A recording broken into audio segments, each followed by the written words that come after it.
I'm a world-renowned cake master. My magical desserts have created $1 million cake empire. You could say I was born with a certain genius. Aha! Now I'm on a mission to find chefs who share my obsession with confection. Chocolate, chocolate, chocolate.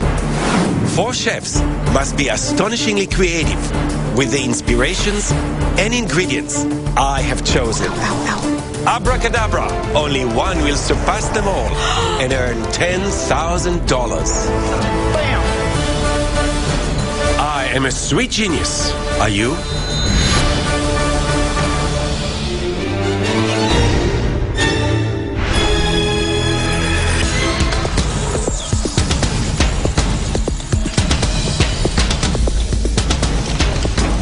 Anything can happen in my world of desserts. Welcome, chefs. My search for a sweet genius begins. My name is Diana Anello, and I eat, sleep, and dream about cake. I am the head sugar artist at Bread & Beck's Bakery in Chestnut Hill, Philadelphia. I've had celebrities call and get cakes for me. John Bon Jovi, I made a standing up guitar. I got to make a piano for Elton John. I mean, hello, Elton John. I even make dog biscuits with my dog. He sits at my feet. He's right there to clean up. He's a great sous chef. I'm a sweet genius because making desserts is like breathing to me. I'm Stuart Marks, and I've got some mad skills. I'm the executive pastry chef at David Burke's Fromagerie in Rumson, New Jersey. 2 years ago, I had a very, very hard time. Money problems, relationship problems, drug problems. Coming out of that period really made me a much stronger person and a much, much better chef. With a lot of faith and a little sugar, I could win Sweet Genius. I'm Cedric Crawley, and nothing scares me. I'm a personal chef in Rockville, Maryland. I cook and bake, and I like to just show off. Pastry's just close to my heart because it challenges me, it keeps pushing me. I work hard so I can provide for my family and just be a role model for my children. I'm ready to get in that kitchen and put it down and just show people that I am that sweet genius. My name is Charlene Smith. I am the executive pastry chef at Sorlina in Boston, and plated desserts and cakes are my specialty. Last year, I was diagnosed with macular degeneration, which is depletion of your vision. I woke up one day and I couldn't see anything out of my left eye. What gets me through all of this is just you still have to live your life, regardless of what happens. I'm a sweet genius because nothing can stop me. I've devised 3 tests: chocolate, candy, cake. My first test, chocolate desserts. I give you this mandatory ingredient.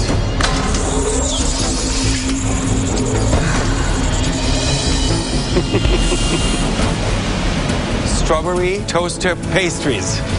These crispy pastry squares are filled with jam. I'm not a fan of the pastry tarts. It's just processed food.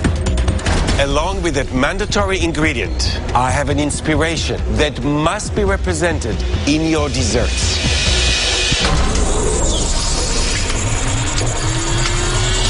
Oh my God. A goldfish. This is crazy. You have the toaster pastry, and then you've got a goldfish.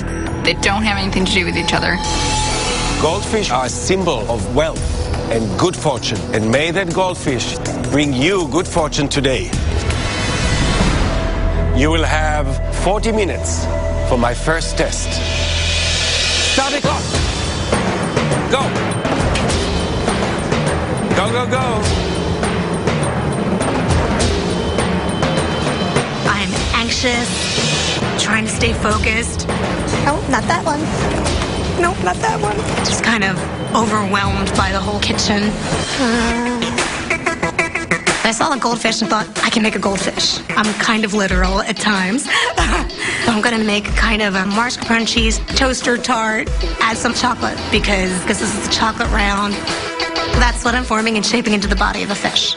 I can cover it with fondant. I haven't baked professionally since I was in my 20s. I've really just been a cake decorator. This will be a true test of, do I still have it in me? Let's go, let's go. My head is just kind of playing the word game. It comes to me, do a bowl. So instead of using the fish, I decided to use the fish bowl as my inspiration. I'm making a chocolate profiterole, which is airy and hollow inside. Now we got what? A dough. And I'm gonna stuff it with chocolate whipped cream and these toasted strawberry pastries. Besides being a great chef, I'm a family man. I have 2 daughters, and they're the world to me. I want to win today and show my daughters that whatever they set out to do is possible. I'm just like running around, and like all these thoughts kept coming to my head. Where are the cup measures? Cup measures. As soon as I saw the goldfish, I imagined just the serenity of the ocean. That's when the vision of under the ocean comes out. I picked up the sea salt because it's under the sea to make a salty ganache, which I do a lot at the restaurant. I immediately thought about incorporating the toasted tarts into the ganache to get that kind of strawberry flavor. Right now I'm feeling a total high. This is far more exciting than I even imagined it to be.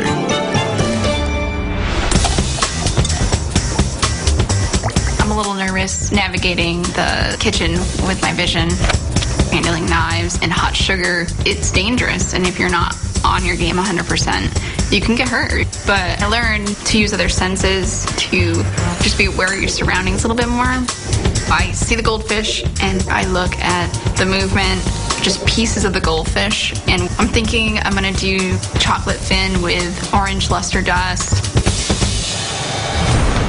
I'm a little bit worried because Chef Charlene has not made any use of the toaster pastry yet. I would suggest for the chefs to toast them first, otherwise they'll remain sticky and soggy. All in the wrist. When I am making my whipped cream, my daughters pop into my mind, and I know how they like it. They like it with a lot of texture to it. I'm going to incorporate the toasted strawberry pastries because they have a crumbly texture. Then I'm gonna put the whipped cream inside the profiteroles. 30 minutes left, chefs. We're just under 30 minutes.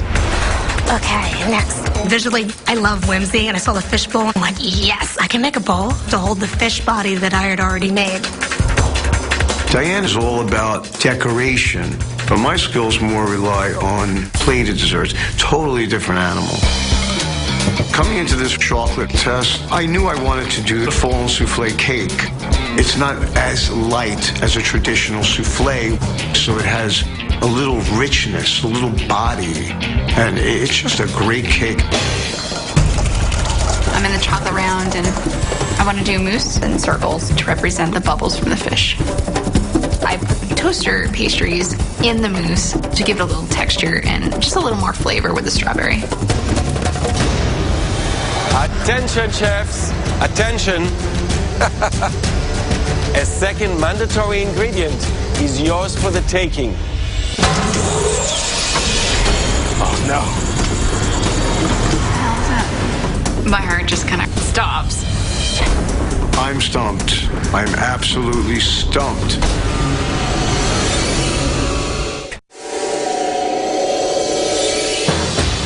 A second mandatory ingredient is yours for the taking. Oh, no. What the hell is that? Pumpkin seeds. Tender, crispy, delicious. A perfect complement to chocolate. The pepitas, or pumpkin seeds, are delicious but quite mellow in flavor. A clever chef would treat the pepitas before sprinkling them on a dish. Okay, what you want to do with these? Boop, boop, boop. The first thing that pops in my head is to do a brittle. Go, sugar, go. Go, sugar, go. I liquefy granulated sugar till it's brown, and then I add my pumpkin seeds. It'll just be a nice technique to show RBI that I do have skills. I actually love pumpkin seeds. I'm trying to make a solid brittle and kind of laying it on the bottom as gravel of the fish tank. I just hope that I can get through this round and impress Chef Ron. You have black pepper? Anybody see black pepper? Those pumpkin seeds, I knew I was going to put this candy coating on them. I take sugar and black pepper, and I mixed it, and I throw them in the oven. It's like rocks at the bottom of the ocean. Fish needs to swim in something, so I'm going to make a chocolate mousse because this is a chocolate round. And then I toasted the pumpkin seeds. It will add that extra little bit of crunch and surprise. Under 10 minutes left, chefs. I hope you're not like fish out of water. There's a lot of pressure mounting at that moment. I had made 2 soufflés. I popped one out too soon, and it collapsed. Luckily, the second cake was safe.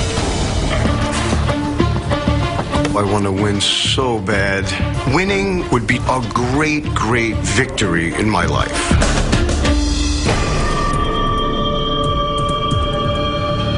You have a stubborn balloon there, chef. It's a bad balloon.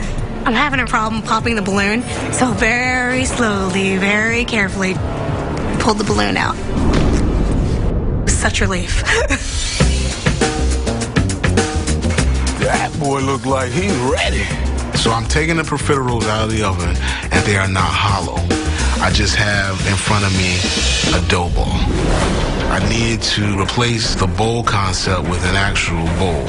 And then the profiterole is gonna go at the bottom of the bowl. Come on, go. Down to the wire. Who is going to remain standing? 10, 9, 8, 7, 6, 5, 4, 3, 2, 1. Step away. I'm feeling not so confident. I know that I can make it look good, but at the taste, we'll see how it goes.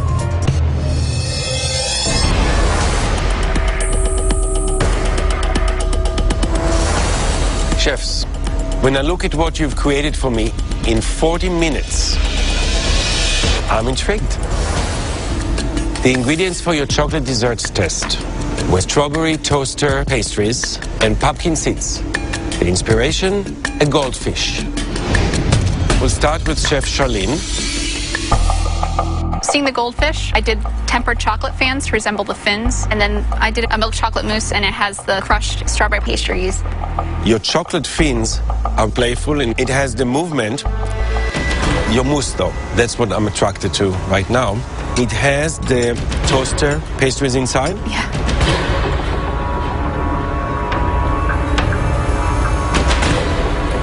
You didn't cook them in any way, No, did you? just raw. Surprising. The strawberry jam enlivened the mousse. What is this? The pepitas? Did you add any flavor to them? No, I didn't. It's a little bit bland. I would have loved some kind of spice. So next, Chef Stewart.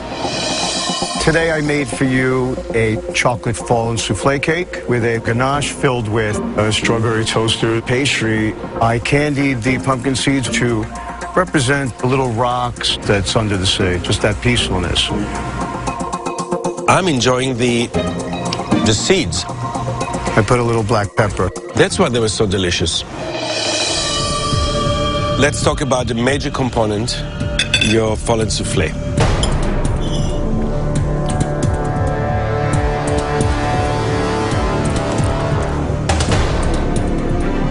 Very creamy, chocolatey.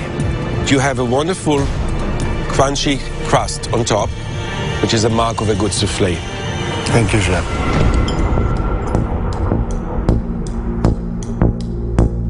Your ganache is mysterious.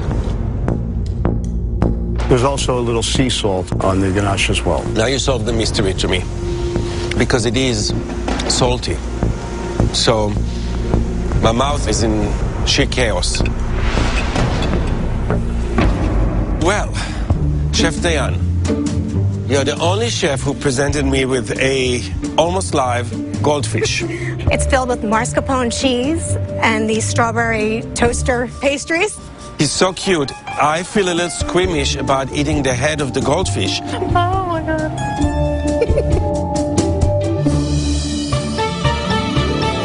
So I taste strawberry jam, and I definitely taste a cakey goldfish.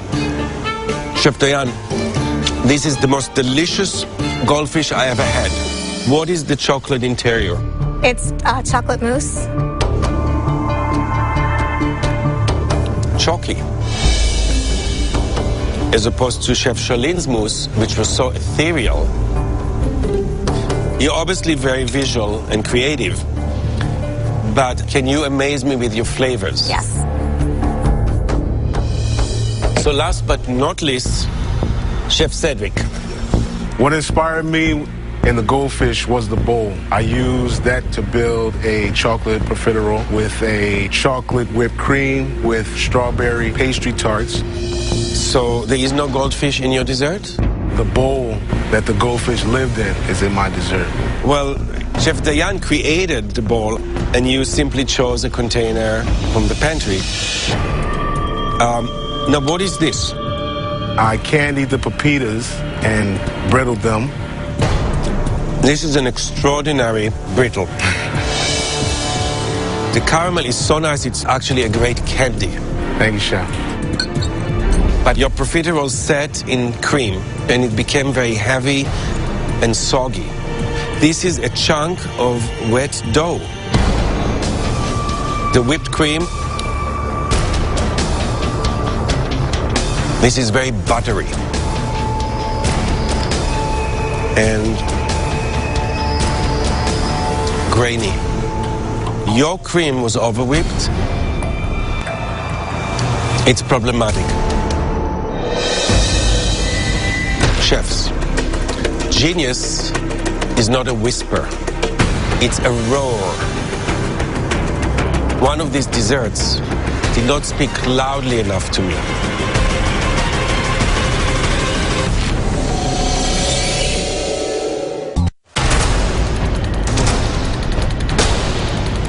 Only 3 chefs have succeeded in winning a spot to move forward. Chef Stuart, in that test, your dessert had some issues, but ultimately, it was successful. Chef Cedric, in that test, you were no sweet genius. Thank you, Chef. Thank you. Earlier today, I told my daughters that Daddy would go try his best, and that's what I did. Someday, I believe I will be a sweet genius.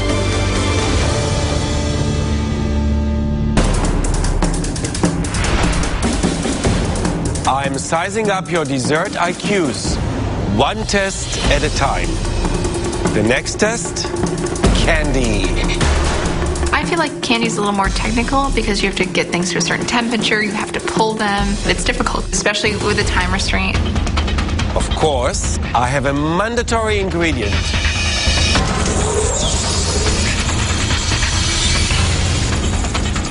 Astronaut ice cream. Astronaut ice cream? Freeze-dried? Fantastic. I've eaten plenty of that in my lifetime. And what about your inspiration?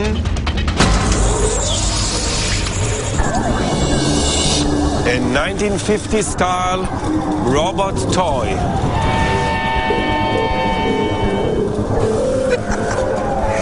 Genius.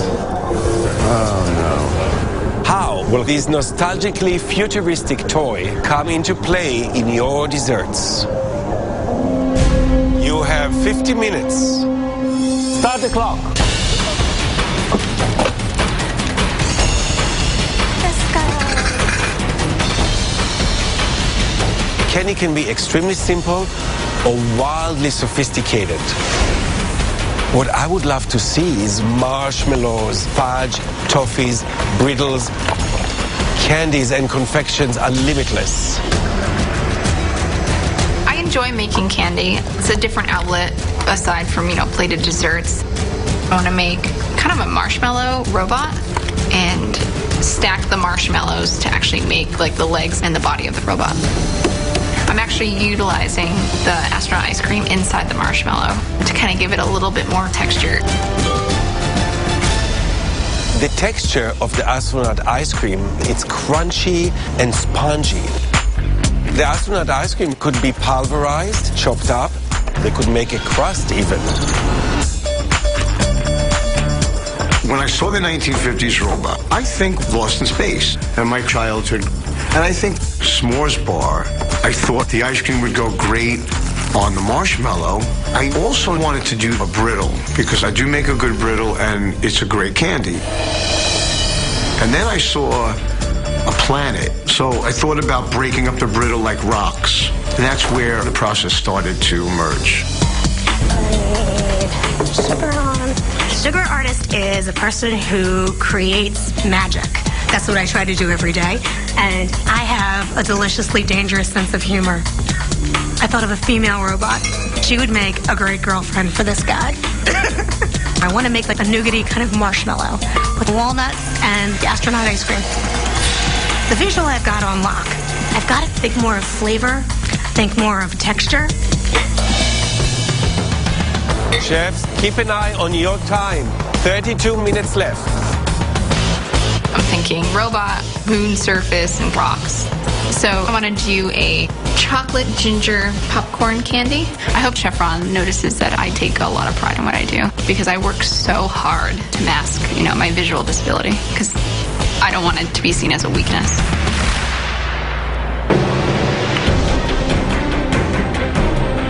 Attention chefs, you must now find a way to add another mandatory ingredient to your desserts.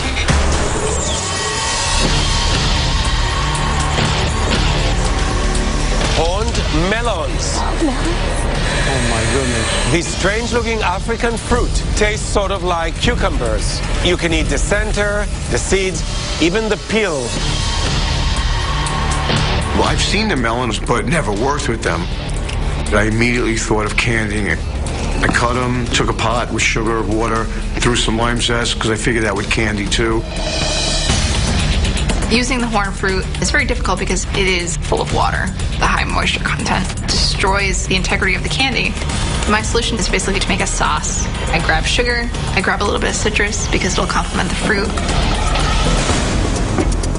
The horned melon really didn't have a lot of flavor to it, so I thought, okay, I can candy it, I can add peppercorns. I'm trying to be as patient as I can possibly be. I didn't want to give Chef Ron something that was undercooked, chewy, strange, God forbid, awful.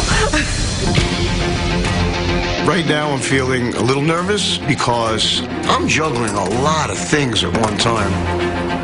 To make the s'mores, I had started making chocolate rings, and now I have to make marshmallow.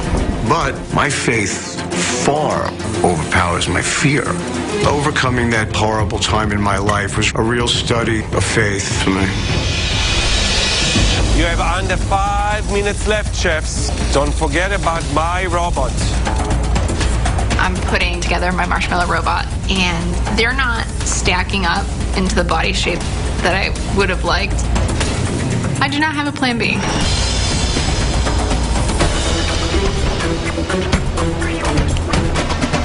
At that point, I chop up my astronaut ice cream, put it on top. Then I took the brittle. I had my mountains. My chocolate rings came out perfect. And it looked so cool. It's like I saw a planet. Now is the time to finish your desserts. 10, 9, 8, 7, 6, 5, 4, 3, 2, 1. That is it. Time is up. I'm looking down, I'm like, oh my God, it's a robot caterpillar. That's not what I wanted. Because I did not put the peanut brittle in the refrigerator, my chocolate rings melt in front of my face. I just can't believe it.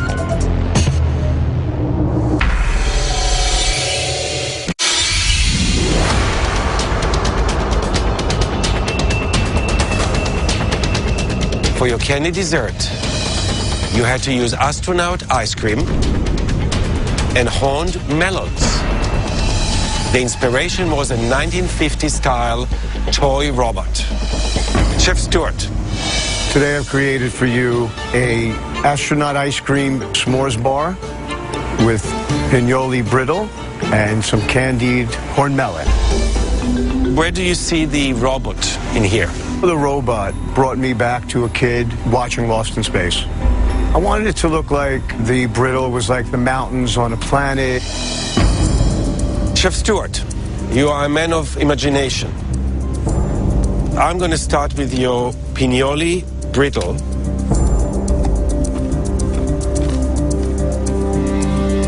Not too sweet. Brittle, yet very buttery.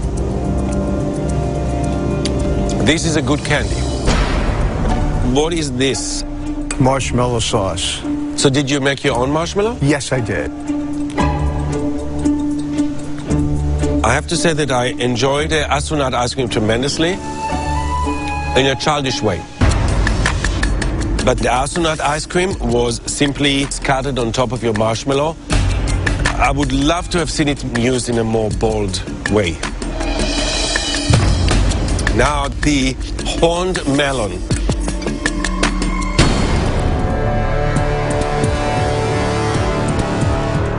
It's very citrusy, but I cannot chew it.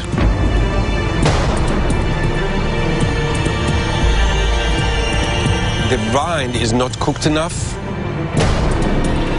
Okay, thank you, Chef.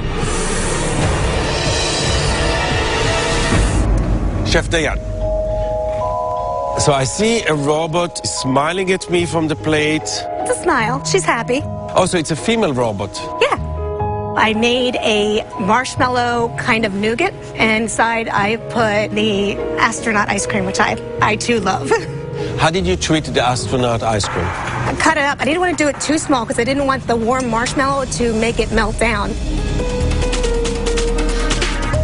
Your nougat is very light and very luscious. And I like the astronaut ice cream floating in the nougat. How did you treat the melon here? I candied the melon with pink peppercorns.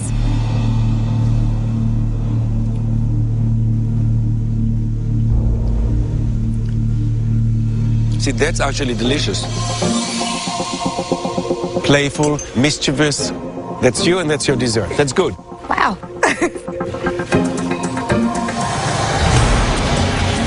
Chef Charlene. I made a robot caterpillar. I put the astronaut ice cream inside the marshmallow. And then I also have a sauce with the horn melon to complement the components that are on the plate. Okay, I'm going to dig into the robot. Oh, geez.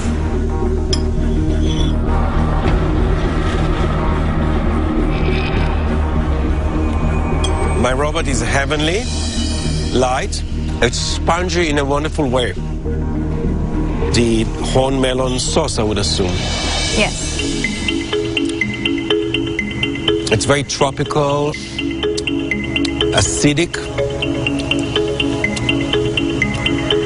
That's very nice. So, what are these? So I was excited to use the popcorn, so I just tossed in a little milk chocolate and powdered ginger, actually.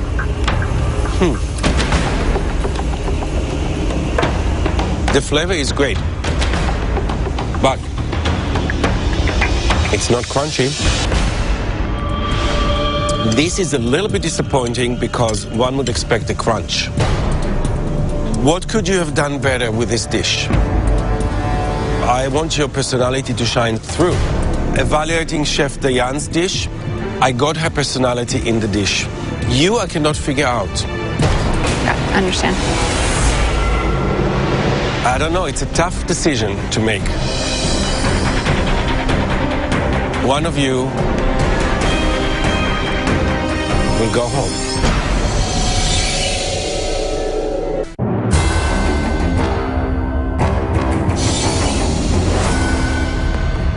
When I taste a dessert that falls short of genius, I'm saddened. One of you has not achieved all I was expecting on their plate. Chef Charlene, Yes, Chef. in this test, I felt you did not give me all that you can. Chef Stewart, in this test, you were no sweet genius. Thank you. Thank you, Chef. I'm a little disappointed, but I'm going to walk out of here really, really proud because what we did here, I will definitely grow from it. Your final test, cakes. Oh man, to make a cake for Chef Ron is very intimidating. He's the king of cake. What can you do with?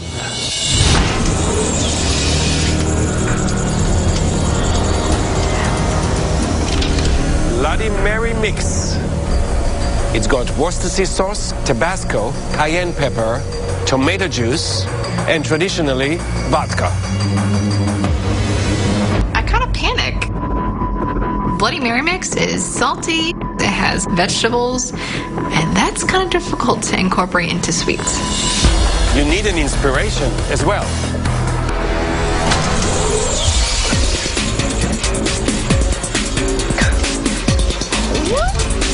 A circus performer. Behold a skilled contortionist. He can twist his body to exceed the bounds of normal acrobatics. Magic. I was fascinated by his legs. He must be able to do some pretty fabulous things. You will have 60 minutes for this final test. Start the clock.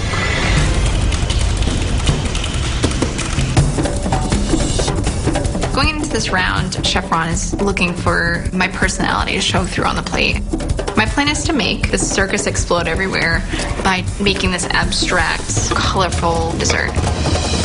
I'm gonna do lemon almond cake, and then I'm gonna tackle this Bloody Mary mix by just incorporating it into dark chocolate sauce. This will be perfect to pair with the cake. Being a sugar artist, I can look at an object and create that object. Thinking drunken circus. So I'm gonna make a Bloody Mary cake. So I put a little vanilla, a little lemon, that's gonna bring out the Bloody Mary mix. And the tomato creates a really light, airy texture. I gotta think kind of outside the box, but also still hold on to who it is that I am. Now I give to you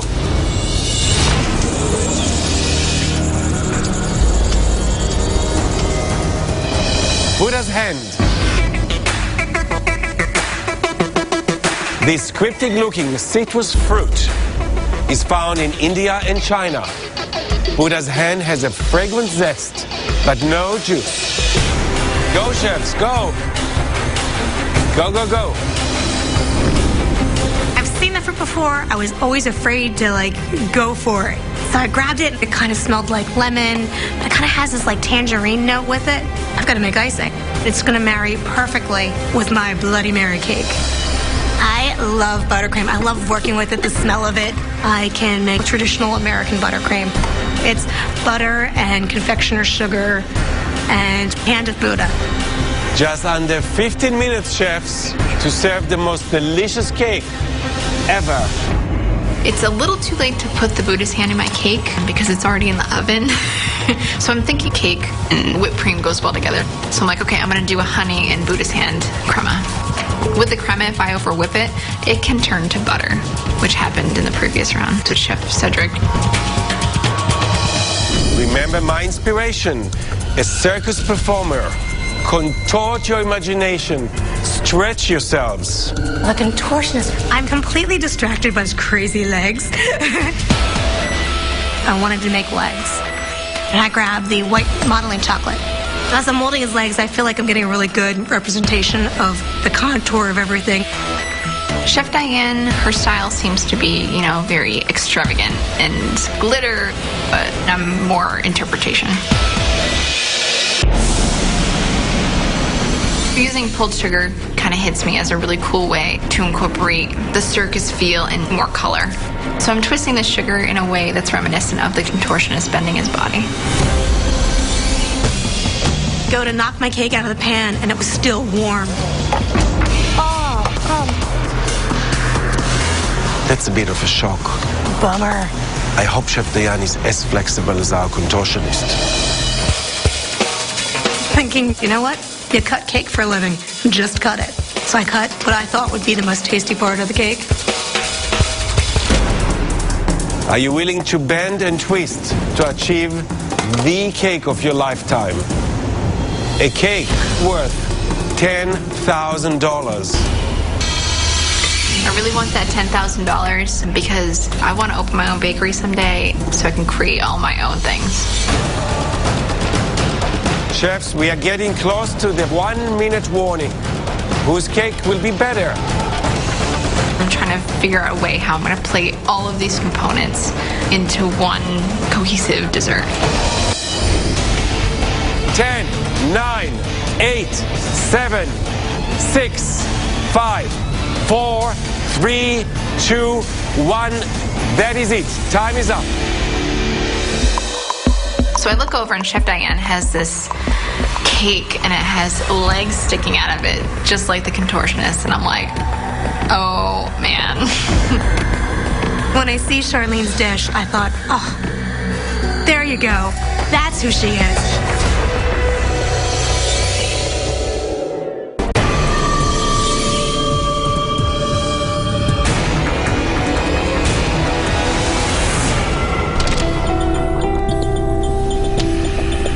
Cakes.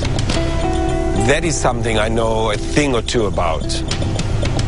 The ingredients I gave you for the cake tests: Bloody Mary mix and Buddha's hand.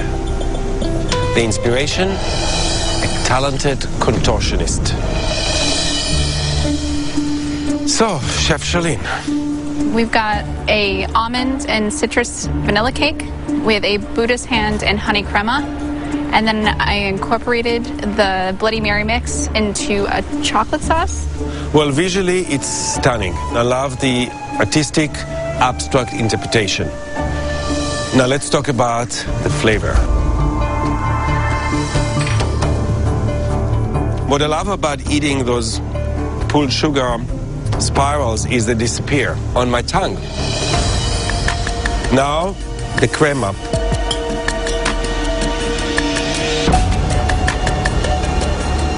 It's so light, it's not too sweet, and it's flavored with the rind of Buddha's hand. It's very nice.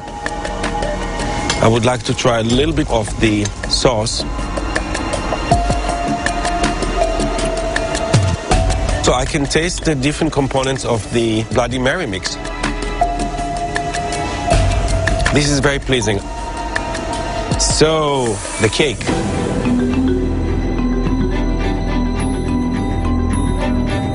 Very smooth, not the grittiness I would expect, but I wish the cake itself had the mandatory ingredient. Sure. A little soaking syrup flavored with Buddha's hand rind. That would be really simple, and your cake could take it. I understand. Thank you, Chef. Chef Diane, your cake is genius to look at. He had delicious looking legs, come on. So why don't you tell me about your train of thought? I made a Bloody Mary cake with my hand of Buddha. I made a buttercream icing. Would you suggest that I save those legs or eat them? I would eat them. How about I eat the foot?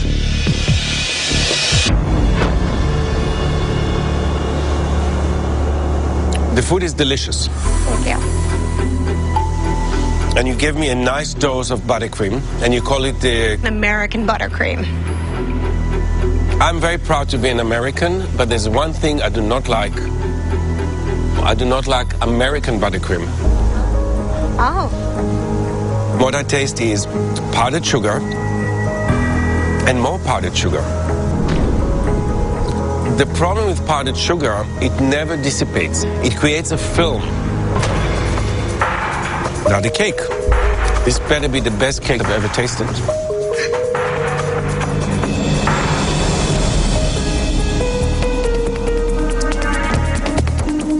Tangy. taste a slight hint of tomato, which is very nice. And your cake was moist, delicious, and original. Thank you, Chef. So what would it mean to you to win a Sweet Genius? I'm so honored that I've made it this far. To win it would just be the icing on the cake. Chef Charlene, why are you here, Chef? I'm so passionate about what I do, and just a few months ago, I lost vision in my left eye. So I guess it was just to prove to myself that I could do this. Wow. I think Charlene is so unbelievably talented, but I would really like to win today just because this is a true test of who it is I am as a chef. I want to show myself today that I can push myself to limits that I didn't think I could reach. Call it magic. Call it brilliance. Call it genius. One of you has proven they have it. One of you has not.